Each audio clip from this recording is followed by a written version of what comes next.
Hi, my name is Elle. I'm a cross-stitch artist and designer here on TikTok, and today I'm going to be answering Lotman's question, can you do a video on how to do a really big cross-stitch project? So I do want to start by saying I'm sorry I didn't get to this question a little bit sooner, but I'm here now, so if you still need tips, hopefully this video will help. So no matter how big my finished piece is going to be, the first thing I always want to think about when I'm starting a new project is what am I going to be doing with this piece when I'm finished with it? Is it going to be going into a hoop? Is it going to be going into a picture frame, or is it going to be hung like a scroll tapestry up on the wall? Because those things are going to influence the decisions I make as I'm starting my piece.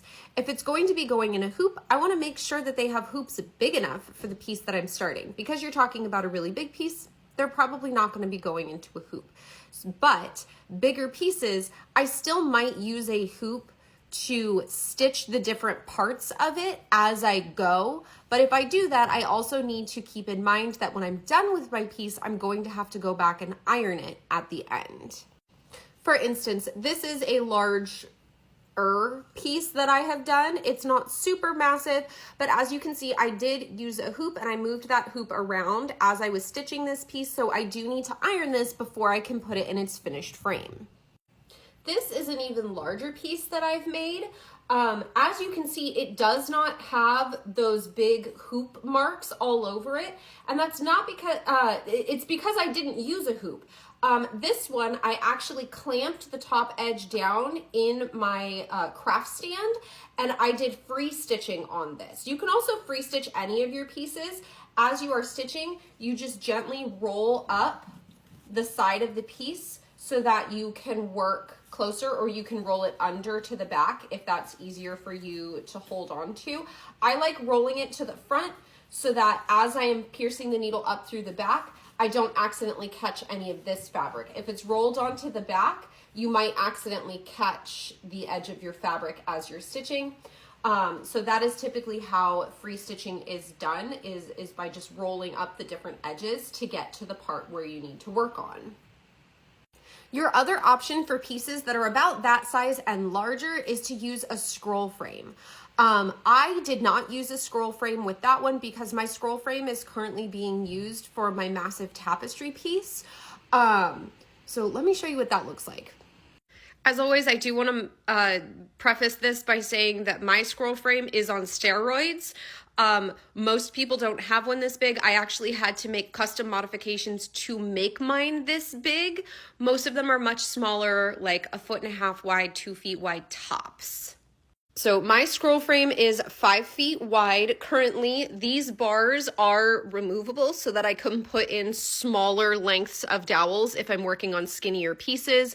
But currently I am using it to hold my massive tapestry piece that I am working on.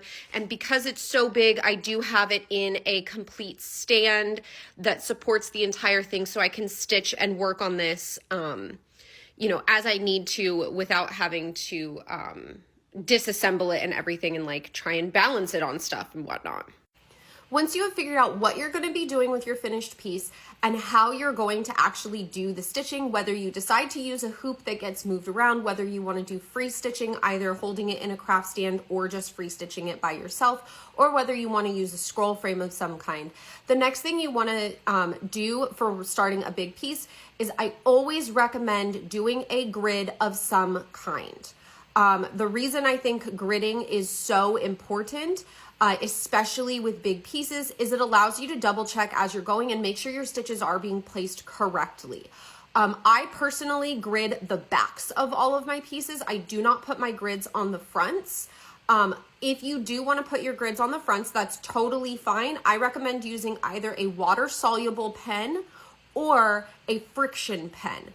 I personally have used friction pens before.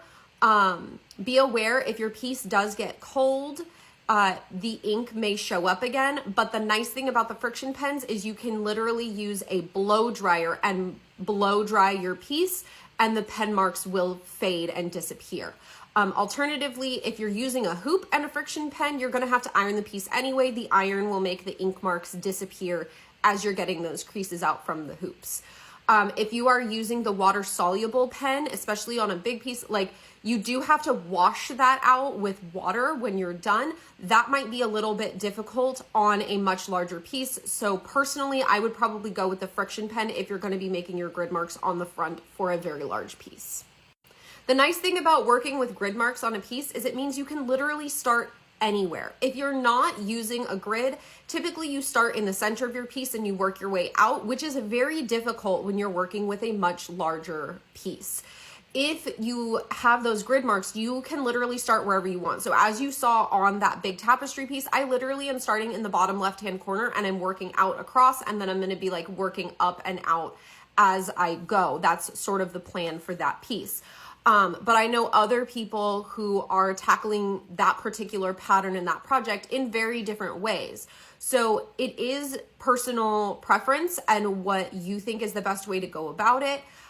So those are kind of my tips for getting started. Also, if it is a really big piece that is going to be a lot of skeins of different colors, don't be scared to take it in chunks.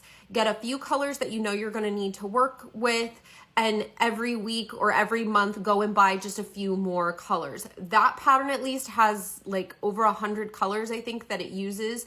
And so purchasing all of that up front might be a little bit daunting, especially because I'm gonna need multiple skeins of many of those colors.